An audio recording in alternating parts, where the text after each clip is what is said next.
E embora a questão ambiental e o agronegócio sejam dois assuntos que caminhem juntos no Brasil, a gente sabe que nos últimos dias também, embora já seja um assunto bem debatido, nos últimos dias, nas últimas semanas, a questão do desmatamento versus o agronegócio ou em função do agronegócio ganhou muito destaque na mídia internacional. Os debates se aqueceram e esse assunto virou notícia também na imprensa nacional. Na grande mídia já se debate qual será o desafio do agronegócio, quais serão as medidas necessárias para a gente retomar esse debate de forma bastante clara e objetiva, com informações realmente reais, e isso vem ganhando peso nos últimos dias. Para a gente entender um pouco mais de como a gente vai ter que fazer esse debate, de como essas informações vão ter que chegar até deixar a mídia especializada e partir para a grande mídia,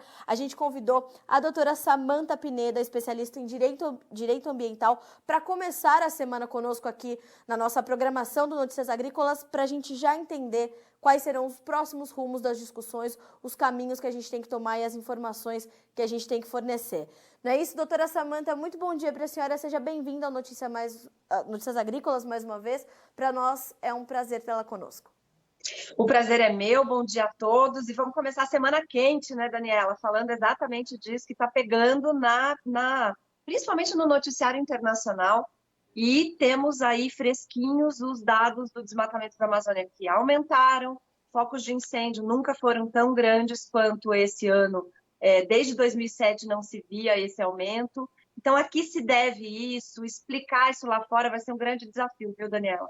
Exatamente. Doutora Samantha, é interessante a gente observar tudo isso sendo atribuído ao agronegócio, né? Mais uma vez a gente tem que explicar que as coisas não são exatamente assim, no momento onde o Ministério da Agricultura, inclusive, tem feito um trabalho bastante intenso de realmente mostrar a sustentabilidade do agronegócio brasileiro, né? Por que, doutora Samantha, que a gente voltou a ter essa associação tão forte do desmatamento, das queimadas, dos focos de incêndio, novamente ligados ao agronegócio brasileiro? O que motivou essas discussões voltarem dessa forma nessas últimas semanas? Olha, para mim não tem como a gente disfarçar o interesse comercial aí envolvido. Certamente o Brasil está em franca negociação com a União Europeia, está abrindo mercados. A ministra da Agricultura, Tereza Cristina, tem sido assim essencial nessas negociações e tem tido muito êxito. Muitos mercados que estavam para abrir para o Brasil há muitos anos, ela conseguiu fazer com que esses mercados se abrissem. Então, fora todos os países para os quais o Brasil vende, dentro desses países tinham produtos que o Brasil não exportava. E hoje o Brasil está dentro dos mercados em que ele já estava com 1 ou 2 produtos, abrindo para 5, 6 produtos. Isso assusta a comunidade internacional, certamente, mas não dá para a gente cobrir o sol com a peneira. Temos problemas, sim. Tivemos, como falei, aumento no desmatamento da Amazônia, existem focos de incêndio em números, né, alarmantes, e a gente precisa fazer esse mix para entender. A comunidade internacional pega essa fragilidade e joga dentro de um mercado que não deveria estar. Que, na verdade, como você mesma falou, os esforços do Ministério da Agricultura têm sido, eu diria até que inéditos. Nós tivemos pela primeira vez um plano safra que deu linhas de financiamento para a sustentabilidade.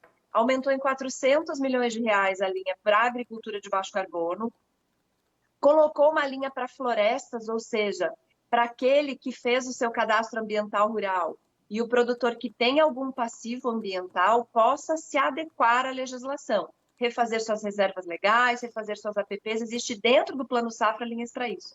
Então, de fato, é um mix que eu acho que acontece para a comunidade internacional, que convém a eles, com certeza, mas a gente precisa também olhar para dentro e corrigir os pequenos problemas que a gente está enfrentando aí, viu? Quando a gente olha, doutora Samantha, para esses problemas e para esses números que são alarmantes e que pesam muito, principalmente na imprensa internacional, aqui a gente atribui esse aumento do desmatamento, essa questão esses números alarmantes dos focos de incêndio, aqui a gente atribui isso porque a gente sabe que não é a produção de alimentos essencialmente. Aqui a gente pode atribuir isso. Eu acho importante deixar claro porque não é o produtor, falar, não é o produtor, mas é sim.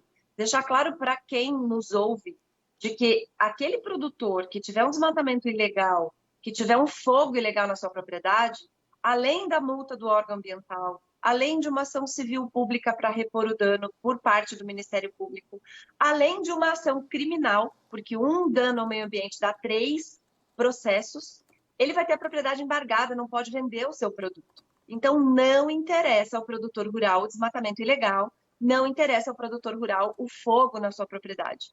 A gente atribui isso, Daniela, principalmente à falta de regularização fundiária que existe no norte do país. A gente vem batendo muito nisso porque, infelizmente, nós tivemos a medida provisória 910, onde o governo propôs uma regularização fundiária menos burocrática, usando a tecnologia que já existe, né, para não ter que fazer a vistoria das áreas pessoalmente, mas poder fazer isso remotamente, né, com drones e com sensoriamento remoto.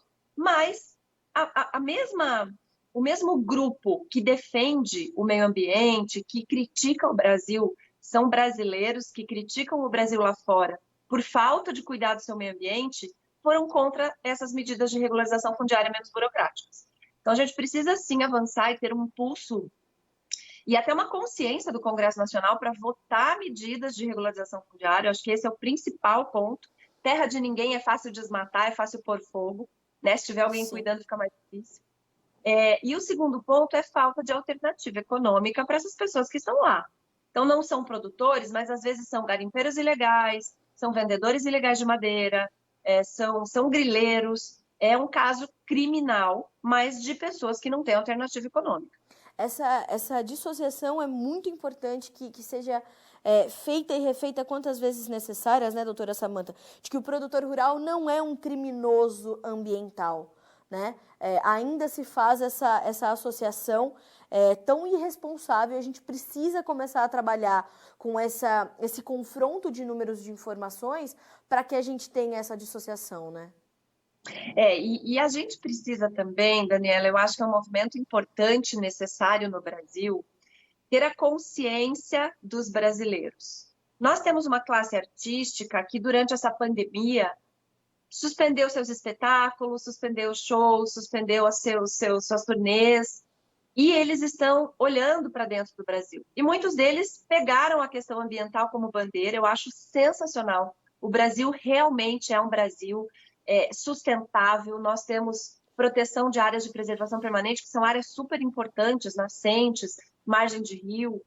Só que estes, muitas vezes, são usados por ONGs, às vezes, internacionais ou interesses internacionais, para fazer a imagem do produtor rural estar associada a esse desmatamento. Quando não é verdade, quando a gente que trabalha com isso sabe que o produtor rural, a ele não interessa nem o desmate, nem o fogo. Então, a gente precisa fazer uma campanha forte, explicando o óbvio, né? Dizendo, olha, para ele não interessa porque ele não consegue vender o que ele planta, o que ele cria nessa área. Uhum. Nós temos vários movimentos, os frigoríficos não compram boi de áreas desmatadas ilegalmente. Exato. Nós temos aí a moratória da soja e outros movimentos que não compram produtos de áreas desmatadas ilegalmente. Então, é preciso que se faça, né? Como você disse, quantas vezes forem necessárias a gente repetir, que não interessa ao produtor e que esse movimento de queimadas e de desmatamento ilegal é realmente de pessoas que não estão ligadas à venda de produção. Doutora Samantha, a senhora citou essa questão dessa necessidade de votarmos as medidas de regularização fundiária. Em que pé está isso? Como é que as coisas caminham para que essas medidas sejam votadas? Bem, nós tivemos a medida provisória 910, que teve a sua votação como medida provisória, né? A medida provisória vale 60 dias e depois prorrogável por mais 60, e acabou vencendo esse prazo. No vencimento do prazo, a medida provisória foi convertida em projeto de lei e foi votado um regime de urgência para a votação desse projeto de lei. Ele não tem validade como a medida provisória, mas ele está no regime de urgência. E aí era um compromisso do presidente da Câmara, Rodrigo Maia, de colocar essa pauta em votação, de discutir esse projeto, ele mesmo identificando a urgência, a necessidade de regularização fundiária no Brasil. Hoje o PL continua lá em regime de urgência, Não existe previsibilidade de pauta para essa votação. Já há um acordo de líderes para que haja essa votação, mas o problema, Daniela, está no tamanho da área. O governo propôs com 15 módulos fiscais. Lembrando que o módulo é diferente em todas as regiões do Brasil, né? O tamanho dessas propriedades é diferente, porque uma propriedade de 100 hectares no Paraná é diferente de uma propriedade de 100 hectares no Pará, por exemplo. Exato. E esse número de 15 foi baixado para 6. O que está acontecendo agora é uma tentativa de acordo do governo com alguns líderes de partido para colocar em votação que não sejam os 15, mas que não sejam só 6. Que seja 10 módulos, porque se resolve mais de 90% das áreas que têm ocupação irregular, principalmente no norte do país. Então, estamos aí na expectativa por chegar nesse número, né? Nem 6, nem 15, vamos tentar o 10, essa negociação que ainda não levou para votação esse projeto de lei. E com 10, mesmo que a gente tenha medidas diferentes dos módulos em todo o país, esse número de 10 módulos ele chega a um meio termo ou a um denominador comum que vai fazer, portanto, com que 90% das áreas ocupadas irregularmente os problemas sejam solucionados. Exato. Os problemas dessas áreas que têm até 10 módulos, eles são a grande maioria e eles são, digamos que, a medida razoável do que não é legalizar uma grande propriedade e do que não é só legalizar a propriedade familiar, porque muitas vezes é inviável economicamente, dependendo da logística que esse produtor precisa. Então, aí, a briga é pelos 10 módulos, a gente tem vários motivos para defender esse número, eu sou totalmente a favor da regularização fundiária disso, eu conheço a Amazônia, eu estive no Pará, eu estive no Acre, eu sei como funciona, e aí falam, o pessoal defende a Amazônia sem conhecer. Eu gostaria muito que, principalmente Emmanuel Macron, Gisele Bündchen, esse pessoal que critica muito a Amazônia, fosse conhecer a realidade dessas pessoas. Passam umas 2 semanas lá vivendo a realidade deles para ver que, de fato, eles precisam muito dessas medidas para viver uma vida digna e sustentável.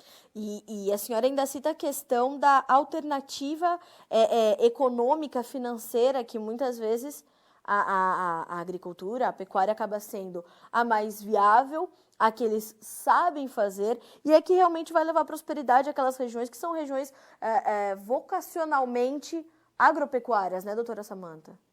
Exato. Olha, Daniela, eu digo o seguinte, se o mundo quer que o Brasil conserve a Amazônia tem muitas unidades de conservação. Então, lembrando, né, a Amazônia é gigante, ela já tem 80% da sua área destinada à conservação dentro das propriedades rurais, porque a reserva legal da Amazônia é de 80%, só pode produzir em 20%.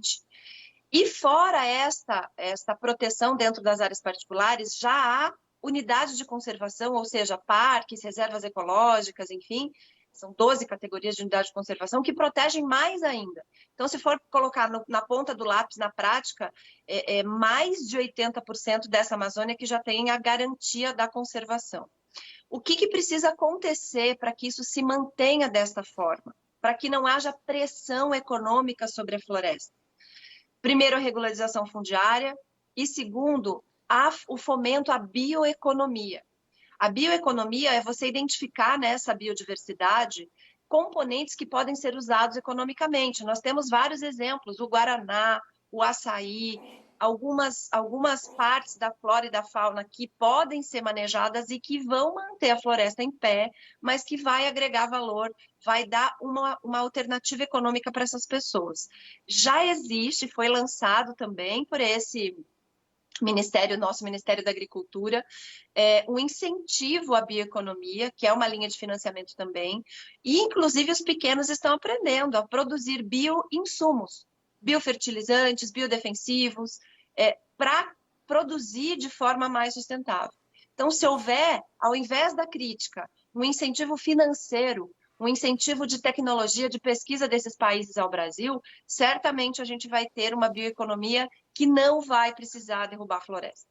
Agora, em contrapartida, doutora Samantha, o que a gente viu, inclusive nas últimas semanas, e a gente até fez uma matéria aqui no Notícias Agrícolas com a senhora sobre isso, foi que na semana passada, 29 empresas, um grupo de 29 empresas, a sua maioria de empresas europeias, fizeram um documento, assinaram um documento e mandaram para as embaixadas brasileiras nos seus países, sugerindo a retirada de investimentos do Brasil por conta desse desmatamento ilegal. Claro, depositando essa responsabilidade do desmatamento sobre o agronegócio e a produção agropecuária do país. Ao mesmo tempo, no dia seguinte, nós tivemos justamente mais uma iniciativa do Ministério da Agricultura fomentando a política e o mercado de títulos verdes para o Brasil, né, o Green Bonds, como eles chamam lá fora, e mostrando, né, fazendo isso, mostrando um plano de sustentabilidade. Dessa forma, a gente volta ao começo da nossa entrevista, a esse problema, né, esse interesse comercial também por trás de todo esse discurso e todo esse desalinho de informações, doutora Samantha? Certamente, porque não é possível uma coincidência tão grande, né? A gente acaba não acreditando tanto em coincidências. É o plano de incentivo aos títulos verdes do Brasil prontinho na mesa para ser lançado e, de repente, todo esse grupo que movimenta mais de US$ 1 trilhão desincentivando incentivos no Brasil, mandando essas cartas às embaixadas brasileiras nos países, Noruega, Suíça, Suécia, enfim, para desincentivo a investimentos no Brasil. Assim como o Brasil, Daniela, é uma grande potência produtiva, nós produzimos grãos em menos de 10% do nosso território e nós somos campeões de produção em vários segmentos, né? Nós produzimos carne em menos de 20% efetivamente do território e nós somos o maior exportador do mundo de carne. Quer dizer, o Brasil, essa potência comercial, acaba assustando efetivamente as pessoas, óbvio. E aí, eu entendo que quando analisa também o outro lado, o Brasil é um grande potencial emissor de títulos verdes. Os green bonds estão dominando o mercado financeiro mundial. Todas as empresas que são investidoras estão preferindo e estão direcionando seus recursos para os investimentos em projetos que têm a sustentabilidade como pilar. E se a gente for olhar o Brasil, que tem as reservas legais, que tem as áreas de preservação permanente, que tem integração lavoura-pecuária-floresta, plantio direto, fertirrigação. Enfim, o Brasil é também uma potência, um potencial emissor de títulos verdes. E aí, de novo, isso me tem cara de algum tipo de interesse comercial por trás da ação. Quando houve essa manifestação por conta dos investidores, que no dia seguinte foi lançado esse plano de incentivo a títulos verdes aqui no Brasil, se cogitou lá fora a respeito disso, mas, poxa, que coincidência acontecer uma coisa dessa. Mas, imediatamente, vieram os presidentes interessados em que o Brasil não tenha negócio lá fora, principalmente quem falou foi o Emmanuel Macron e a própria Angela Merkel, dizendo que não, que o Brasil tem, e aí eles focam, né? Tanto de desmatamento na Amazônia e tanto de queimada na Amazônia. É a única coisa que você tem para falar do Brasil. Então, o que o Brasil precisa fazer?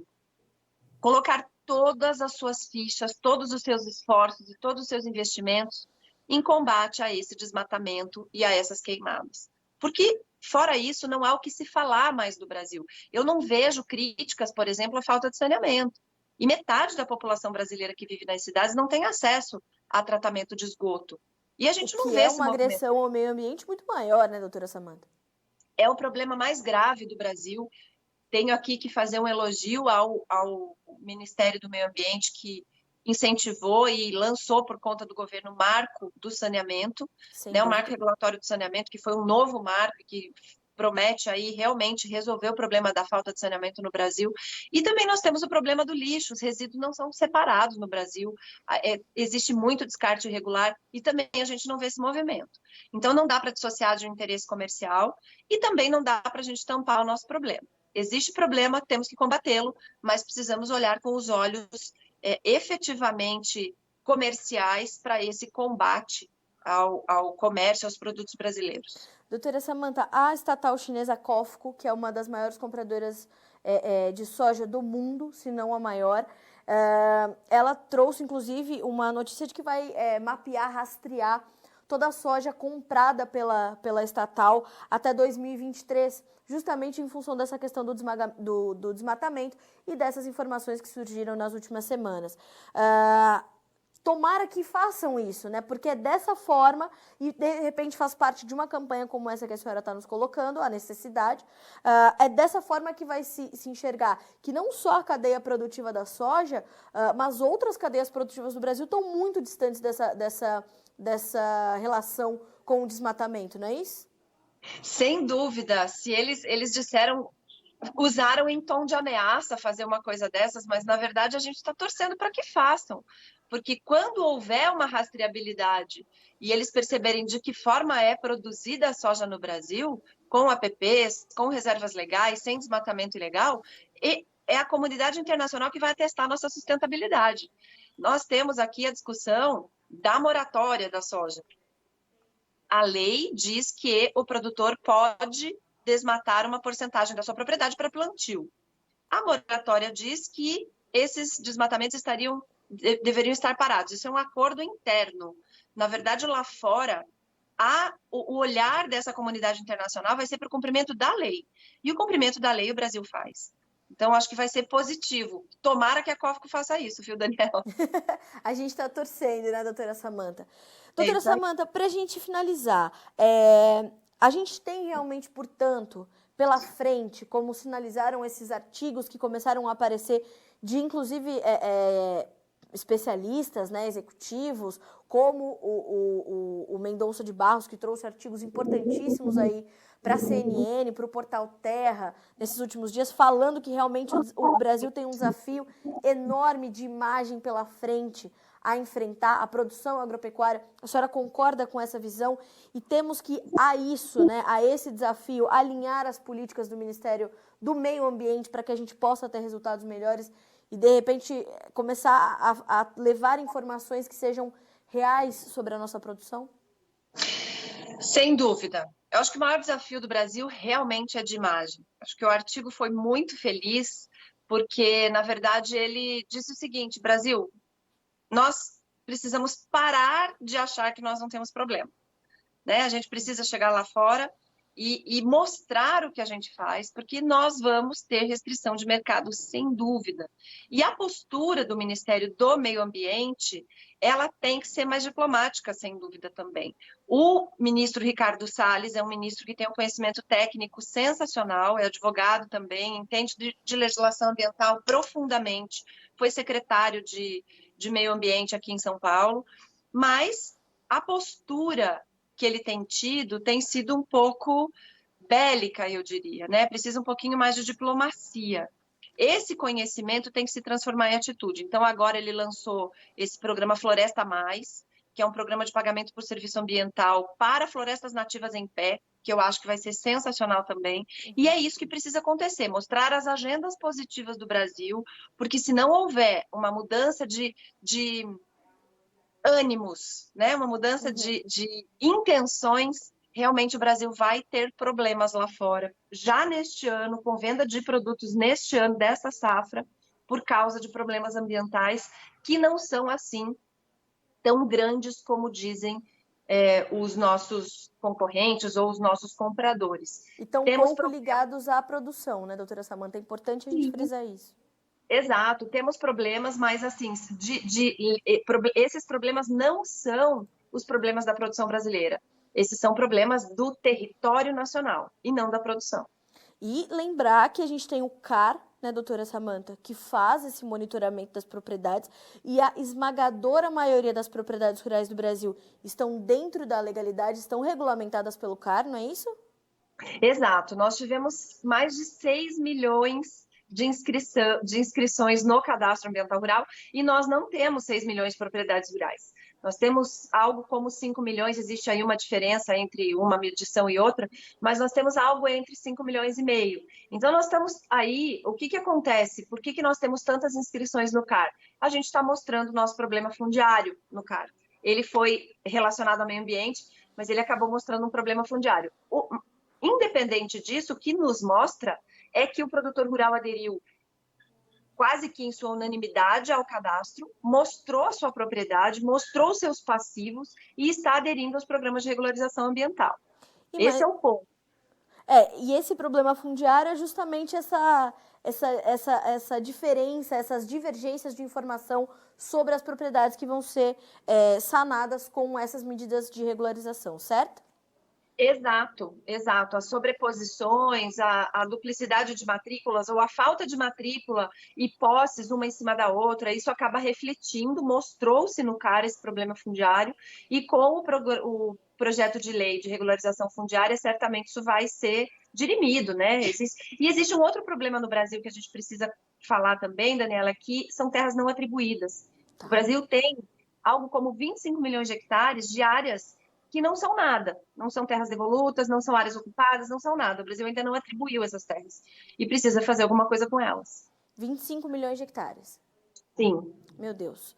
Doutora Samanta, e mais do que isso, nós temos uma lei chamada Código Florestal, que talvez somos um dos poucos países que temos uma legislação focada no meio ambiente, destinada e dedicada, fruto de anos de trabalho, pesquisa, reajuste, aprimoramento, né, doutora Samanta? Desde que eu me entendo como jornalista do agronegócio, há 11 anos que eu acompanho, junto com a senhora, inclusive, sempre a senhora esteve aqui conosco, mostrando como o Código Florestal foi imaginado, depois desenhado, projetado, até ser efetivamente estimulado, né, e feito e colocado no Brasil de uma forma tão efetiva e tão útil para a produção brasileira, né, doutora Samanta? E isso ajudou, inclusive, nessa abertura de mercados e a mostrar essa sustentabilidade do Brasil, não? O Código Florestal é uma lei que, segundo os estudos que a gente fez depois da edição do Código, ele foi a lei mais discutida depois da Constituição de 88. Exato. Então, depois que houve a Constituinte, que debateu-se no Brasil inteiro uma nova Constituição, a lei mais discutida foi o Código Florestal. Foram mais de 200 audiências públicas no Brasil inteiro, foram contribuições de todas as universidades, de todas as comunidades, de indígenas, de quilombolas, de setor de energia, de setor de produção, de ONGs foram ouvidas, todas as sugestões foram colocadas na mesa e saiu uma lei que nem um lado gostou, e isso só me prova o equilíbrio, né? Nem os ambientalistas acham boa, nem os produtores acham boa, então acho que é isso que mostra o equilíbrio dessa lei, que nos ajuda a dizer lá fora que nós temos sim a produção mais sustentável do planeta, viu, Daniela? Porque ninguém tem áreas protegidas como nós, principalmente em áreas importantes, margem de rio, entorno de nascente, encosta, topo de morro, que são as APPs. Então é uma vitória para o meio ambiente brasileiro o Código Florestal. Doutora Samanta, agradeço muito pela sua companhia nessa manhã de segunda-feira. Começamos a semana muito bem, com notícias de ânimo, com notícias de agendas que precisamos cumprir para realmente a gente começar a, não a abafar, mas a mudar o foco das discussões para que eles sejam mais coerentes, né? Muito obrigada mais uma vez. Eu que te agradeço o espaço, parabenizo Notícias Agrícolas e você por começar a semana de uma forma tão programática. Tomara que os nossos governantes estejam nessa vibe também, viu? Tomara que eles estejam nos assistindo, e vamos espalhar esse conteúdo para chegar até eles, viu, doutora Samanta? Exato. Obrigada, Daniela. Bom dia. Obrigada. Bom dia, doutora Samanta. Boa semana, bom trabalho. Conosco, portanto, a doutora Samanta Pineda, especialista em direito ambiental, e como você pode perceber, a doutora Samanta participou de toda essa discussão do Código Florestal, que, como ela bem colocou para a gente encerrar a nossa conversa aqui, que foi realmente a lei mais discutida do Brasil desde a Constituição de 1988. Então, veja como o Brasil se pauta na lei para produzir os seus alimentos, as suas fibras, a sua energia e tudo mais. É importante que a gente trabalhe em cima dessa agenda, justamente porque na imprensa internacional, onde estão os nossos compradores, os destaques estão sobre agendas erradas, equivocadas. Os problemas ambientais no Brasil existem sim e precisam ser sanados. Eles são essencialmente promovidos pela produção agropecuária? Não, como colocou a doutora Samanta. Desmatamento ilegal vem de grilagem, vende madeiras, que são, né, os madeireiros ilegais, a venda ilegal de madeiras, garimpeiros ilegais. Então, a gente tem uma série de atividades ilegais que precisam ser sanadas, além de todas essas questões da regularização fundiária, que precisam ser votadas e aprovadas no Congresso Nacional, aprimoradas para que sejam mais uma legislação a nosso favor, a favor da produção sustentável e que mostre realmente que o Brasil continua trabalhando em cima da lei. Mais do que isso, a doutora Samantha ainda coloca, né? A gente citou o exemplo da COFCO com essa necessidade, essa notícia de que irá rastrear toda a sua soja comprada até 2023, tomara que faça, como colocou a doutora Samantha, porque justamente eles terão essa surpresa, né? Vão chegar aqui, vão ver os números e vão ver que não há um grão de soja sendo produzido ilegalmente dentro do que é comprado pela COFCO, por outras estatais chinesas, por outras empresas europeias, asiáticas, né, não só da China, mas asiáticas de uma forma geral. Enfim, o Brasil está pautado na lei e é importante essa dissociação de criminosos de produtores ambientais. Há criminosos de todas as naturezas. Não há produtores rurais que sejam criminosos, né? Então, a gente precisa fazer essa dissociação e a gente vai trabalhar aqui no Notícias Agrícolas fortemente para que isso aconteça. A gente fica por aqui com esse boletim, mas segue a nossa programação nessa segunda-feira para que você seja sempre o produtor rural mais bem informado do Brasil.